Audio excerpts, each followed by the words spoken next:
안녕하세요, 여러분. 자, 오늘은 우리가 온라인으로 수업을 하게 됐어요. 자, 그래서 오늘 진도는 우리가 다 나갔고, 진도를 나간 부분을 복습을 한번 해볼 거예요. 그래서 여러분들 수업하기에 앞서서 자, 준비해야 되는 거 일단 첫 번째, 종이하고 펜을 준비를 해 주셔야 되고요. 자, 두 번째 뭘 할 거냐면 종이랑 펜을 이용해서 우리가 선생님이 이제 책에다가 판서를 할 거예요. 자, 그 판서 내용을 정리를 할 거예요. 근데 뭐 정리를 하라고 그러면 여러분들이 좀 못하는 부분들이 있기 때문에 이 칠판에 나와 있는 부분들만 전체적으로 다 필기를 하셔도 무방할 겁니다. 세 번째는 이제 이 부분을 우리가 선생님이 찍은 유튜브 같은 경우는 이제 1탄, 2탄 자 이렇게 두 개로 구성이 될 거예요. 그래서 1탄 보고 정리하고 암기 2탄 보고 정리하고 암기 자 이런 식으로 이제 정리하고 암기를 해주시면 될 거고요. 아마 다음 주 정도에 이제 수업이 이제 정상적으로 이루어진다면 이 두 가지 1탄, 2탄 찍은 걸로 간단하게 테스트를 볼 거예요. 근데 이 테스트를 못 보신다 하면 이거는 꼭 과제가 굉장히 많아질 것이다 라고 생각을 하시면 될 것 같습니다. 자, 그러면 우리가 이제 여러 친구들도 이제 있는데 오늘 처음으로 우리가 나가야 될 부분은 뭐냐? 자, 이 열이라는 거에 대해서 알아볼 거예요. 자, 열이라는 거에 대해서 알아볼 것이다. 자, 그러면 기본적으로 이 열이라는 개념은 뭐냐? 열은 우리 항상 어떻게 이동한다고 얘기했지? 고온에서 저온의 물체로 이동하는 뭐 에너지를 우리가 열이라고 얘기를 해요. 그러면 이 에너지를 이제 열이라고 얘기를 하는 건데 이 열은 항상 이동을 한단 말이야. 근데 이 이동을 할 때 온도가 높고 온도가 낮은 물질로 이동을 한다고 얘기를 해요. 즉 고온, 높은 온도, 저온, 낮은 온도. 그러니까 고온에서 저온으로 이동하는 에너지를 열이라고 하는데 그러면 기본적으로 온도라는 게 뭐냐? 자, 온도라는 건 이 물체의 차고 뜨거운 정도 이 얼마나 차갑냐 뜨거운 정도 뜨겁냐 그 정도를 뭘로 표현하냐 수치로 표현을 한다. 자 수치라는 건 그냥 간단하게 숫자로 표현을 한다 라고 기억을 하시면 될 것 같아요. 자 그래서 이 차갑거나 뜨거운 정도를 수치로 표현하는 이유 자 선생님이 항상 설명하지만 모든 사람들마다 추위를 느끼는 감각이나 더위를 느끼는 감각이나 뜨거움을 느끼는 감각이나 사람들마다 약간씩 다 다르단 말이야. 그래서 만약에 이제 오늘 같은 경우에는 날씨가 어떻다라고 판단을 할까 사람들이 또 여러 사람들이 있을 거야. 오늘 선생님 날씨가 좀 따뜻한 것 같은데요? 아니하세요. 오늘은 추워요. 자, 따뜻하냐, 춥냐 이렇게 물어보는 경우들이 생겨요. 그래서 그 부분들을 우리가 정확하게 파악을 하기 위해서 차갑거나 뜨거운 정도를 뭐 숫자로 표현을 해준다. 그러면 우리가 사용하는 온도에는 자, 섭씨 온도, 화씨 온도, 절대 온도. 자, 이렇게 크게 세 가지로 구분할 수가 있어요. 섭씨, 화씨, 절대 온도. 자, 섭씨 온도나 화씨 온도 같은 경우는 물의 어느 점과 끓는 점을 이제 나눈 숫자를 얘기를 하고요. 보통 이 절대 온도 같은 경우는 이제 분자 운동 또는 입자 운동의 활발한 정도를 나타내는 단위다라고 생각을 하시면 돼요. 자, 그러면 우리가 기본적으로 어떤 물질, 자, 선생님이 많이 설명을 하는 것들 중에서 자, 이렇게 후라이팬이 하나 있는데 이 후라이팬에다가 선생님이 올라갔어. 자, 나를 올려놓고 누가 열을 가했네요. 열을 가하게 되면 어때요? 점점 뜨거워지니까 내가 어때요? 아 뜨거 아 뜨거 하면서 어때요? 이리저리 막 돌아다니겠지 빠르게. 즉 어떤 물체가 온도가 올라가게 되면 자 봐봐 온도가 올라가게 되면 입자 운동이 활발해질 거고요. 온도가 내려가게 되면 입자 운동이 어떻게 된다? 둔해진다. 자, 그러면 여기서 하나 더 우리가 확인할 수 있는 게 뭐냐? 이 열은 고온에서 저온으로 이동한다는데, 그러면 고온의 물체에서 저온의 물체로 열이 이동을 할 거 아니에요? 자, 그러면 고온의 물체는 열을 잃었으니까 입자 운동이 어떻게 된다? 둔해질 거고요. 저온의 물체는 열을 얻었으니까 입자 운동이 활발해질 거예요. 그러면 선생님 지금 계속 고온에서 저온으로 열이 이동했다는데 그러면 열이 이동하는 방식은 한 가지인가요? 이렇게 설명할 수가 있어요. 아니지. 이 열이 이동하는 방식은 우리가 크게 세 가지. 선생님이 뭐라고 얘기하죠? 전대복식. 자, 이렇게 세 가지로 구분할 수가 있어요. 크게 전도, 대류, 복사. 자, 이렇게 세 가지로 표현을 할 수가 있다. 자, 그럼 전도라는 건 보통 뭘 의미한다? 자, 전도. 고체 물질에서 열이 이동하는 거. 대류는 액체나 기체에서 열이 이동하는 방법. 복사 같은 경우는 다른 물질의 도움 없이, 자, 다른 물질이 없이 전달되는 방식을 얘기한다. 자, 그러면 이 고체에서 어떤 식으로 전달이 되냐? 우리 뭐 예를 들자면 어때요? 뭐 국그릇에다가 이제 뜨거운 국을 넣고 국그릇에다가 뜨거운 국을 넣고 여기다가 수저를 담아놨어. 수저를 담게 되면 이 수저 끝부분, 손잡이 부분도 어때요? 전체적으로 뜨거워지지, 그치? 왜 뜨거워졌냐? 자, 얘네들의 입자를 살펴보면 이 사이에는 입자들이 굉장히 고체니까 규칙적이게 배열이 되어 있을 거예요. 그럼 얘네들이 어때요? 입자 운동을 막 해. 그러면 여기 있던 입자 운동이 점점 활발해지면 이 활발해진 게 어때요? 옆에 친구들한테 왜? 붙어 있으니까 전달이 되는 거야. 자, 그럼 얘도 어때요? 전달이 되고 얘도 전달이 되고 전달이 되고 이렇게 이웃한 입자 운동에게 전달이 돼서 이 입자 운동이 점점 활발해지는 게 전도 현상. 자, 대류 현상은 뭐냐? 우리 대류라는 말 제일 많이 쓰는 게 선생님이 항상 얘기할 때 뭐?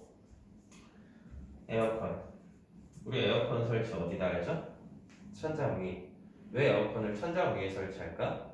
왜? 차가운 공기는 내려가고 뜨거운 공기는 위로 올라가는데 자, 얘네들은 어때요? 이 액체나 기체 입자가 자, 직접 이동해서 자, 전달해주는 방식을 얘기를 하겠죠.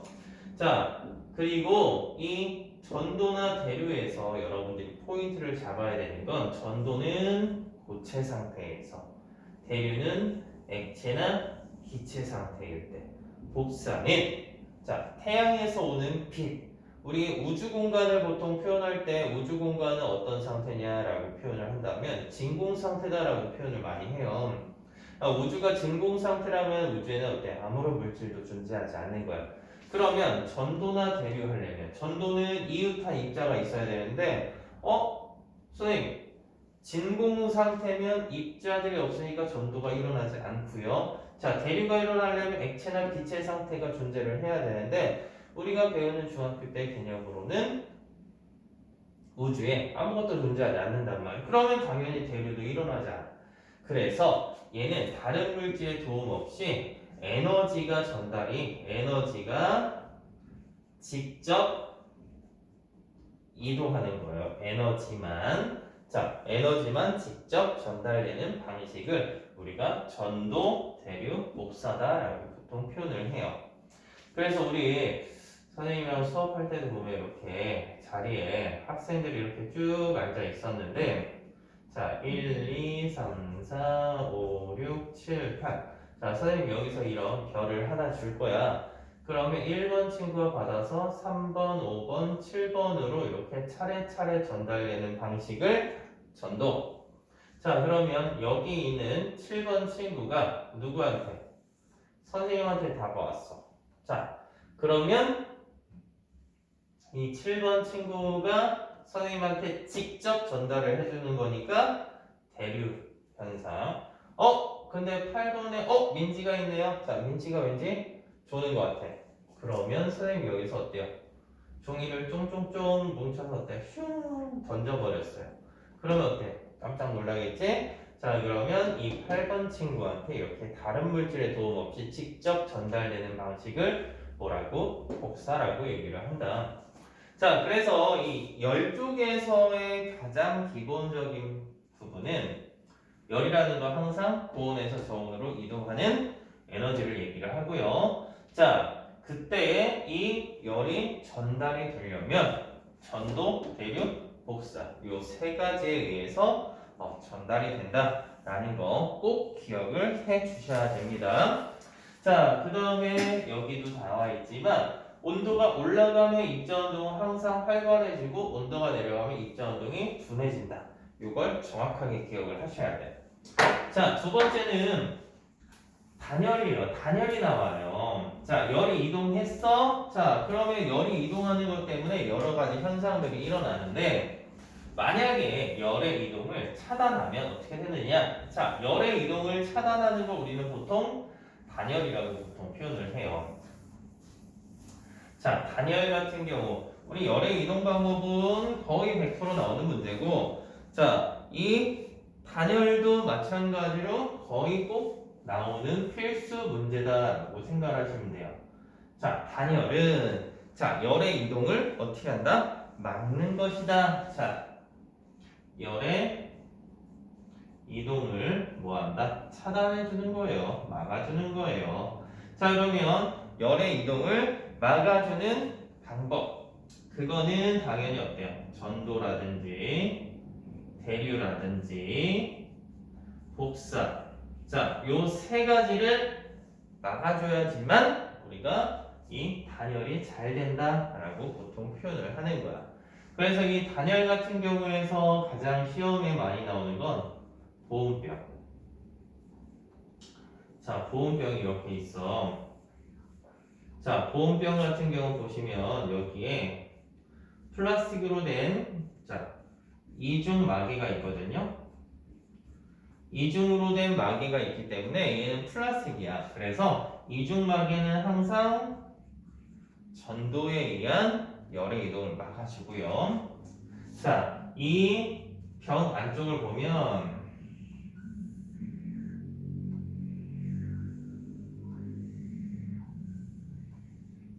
진공으로 된 자, 이중벽이 들어 있어요. 자, 뭐가 들어 있다? 이중벽. 얘는 자, 포인트 잘 잡아봐. 진공 상태다라고 되어 있어. 일단 이 이중으로 되어 있는 벽이니까 얘랑 얘 사이에 어때요? 공간이 멀지? 공간이 멀기 때문에 어때요?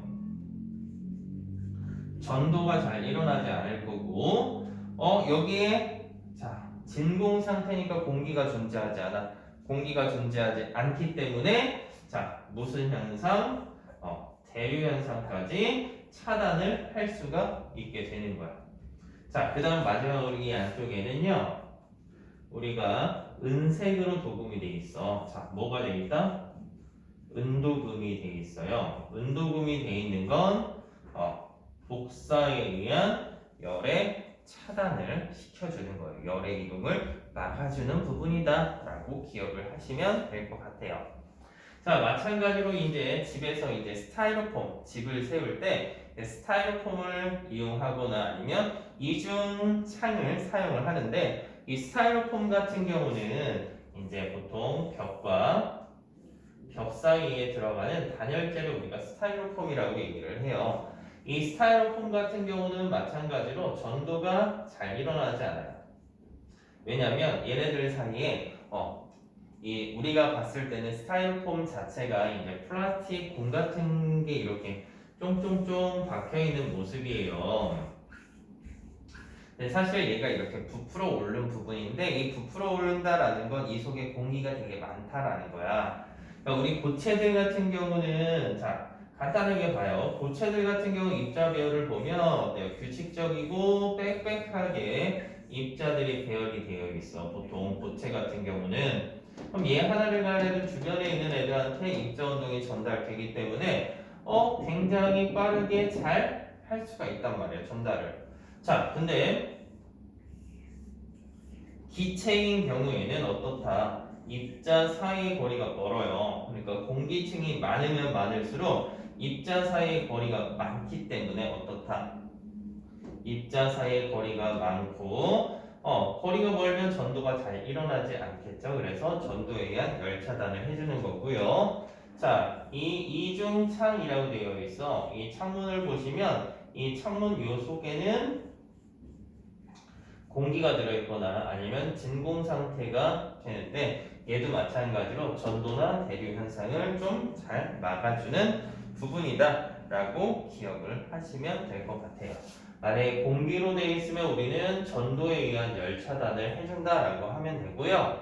자, 진공으로 되어 있으면 전도도 안 일어나고 대류도 잘 일어나지 않는다 라고 표현을 하시면 돼요. 자, 이런 여러 가지 원리 때문에 자, 우리가 집을 조금 더 따뜻하고 또는 시원하게 만들 수가 있는 거야. 자, 그러면 이런 냉난방기구, 냉방기구, 에어컨 보통, 난방기구는 뭐 온풍기, 난로 이런 것들을 이제 우리가 보통 설치를 어떻게 하느냐. 자, 생각을 해보시면 이 냉난방기구 같은 경우 여러분들이 항상 아는 대로 자, 그래서 에어컨 같은 경우는 어디에 설치하죠? 에어컨은 천장 위. 자, 냉난방기구. 그래서 에어컨은 천장 위쪽으로. 왜 에어컨을 위쪽으로 틀죠? 항상 차가운 바람은 아래로 내려가고요. 자, 온풍기. 온풍기는 바닥에 설치해 준다. 왜? 따뜻한 공기는 위로 올라가기 때문에. 그래서 차가운 공기는 위로 올라가고요. 내려가고요. 따뜻한 공기는 위로 올라가기 때문에 전체가 고르게 잘 섞이게 된다. 그래서 천장과 바닥에서 이제 대류 현상을 잘 일으킬 수 있도록. 가끔 가다가 선생님, 저희 집은요 에어컨도 되지만 난로도 돼요. 이제 온풍기 개념도 된단 말이에요. 그래도 걔네들은 우리가 보통 천장에다 설치를 해요. 그래서 그런 것들은 잘 안 나오니까 그냥 에어컨 또는 온풍기 이렇게 따로따로 구분하시면 돼요. 그래서 따뜻한 바람, 뜨거운 거 나오는 건 항상 아래쪽에, 따뜻한 건 위쪽에, 시원한 건 위쪽으로 틀어준다 라고 생각을 하시면 될 것 같아요. 자, 그 다음에 이 열에서 두 번째 개념. 자, 열에서 두 번째. 자, 마지막 개념인데 정말 중요한 개념. 자, 하나 더 남았죠. 자, 마지막 개념은 이 열평형이라는 걸 우리가 꼭 기억하셔야 돼요. 자, 열평형. 자, 이 열평형이라는 건 뭐냐?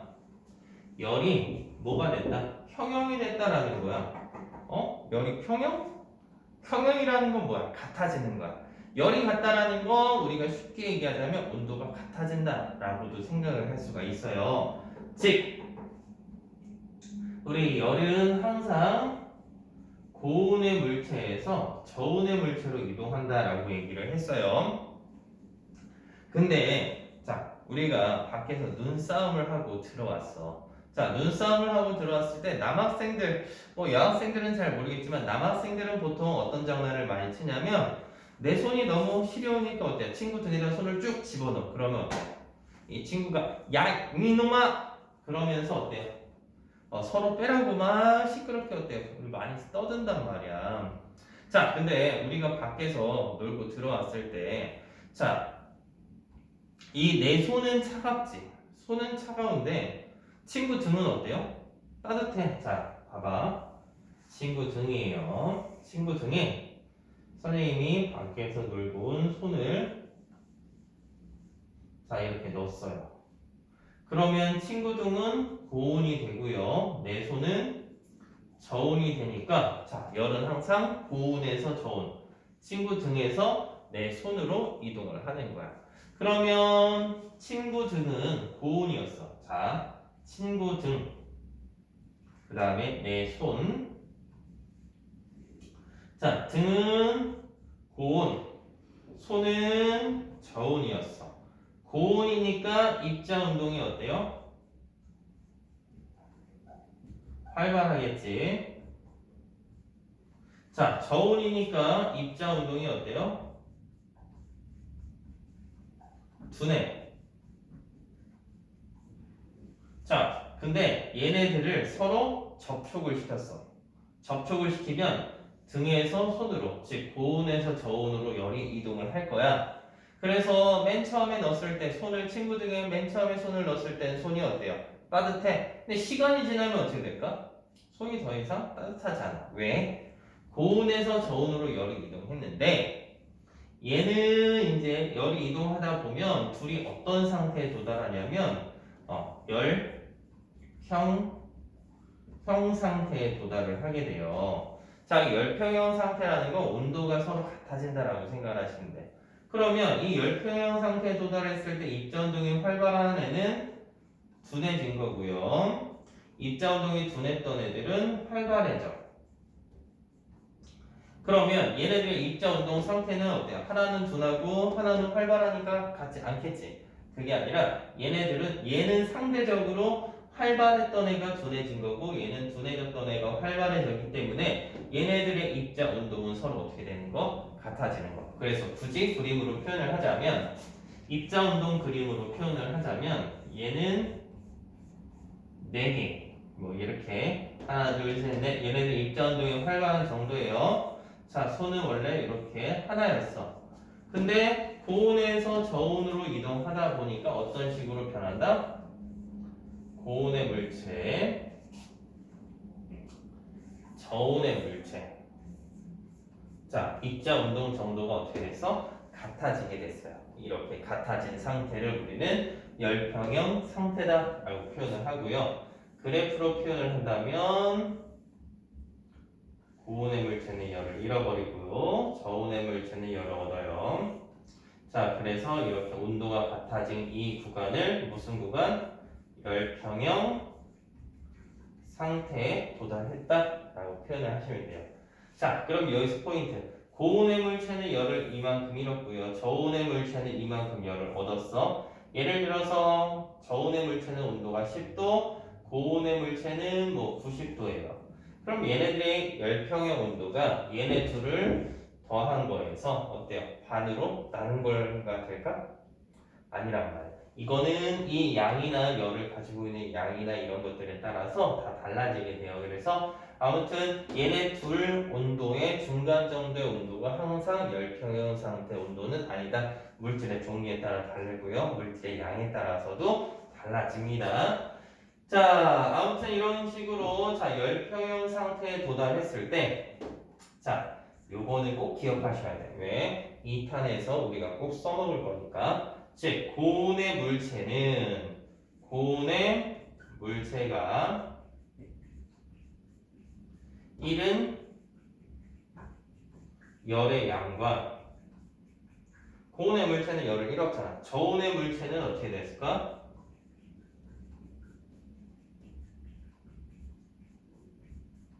얻은 열량은 서로 같다.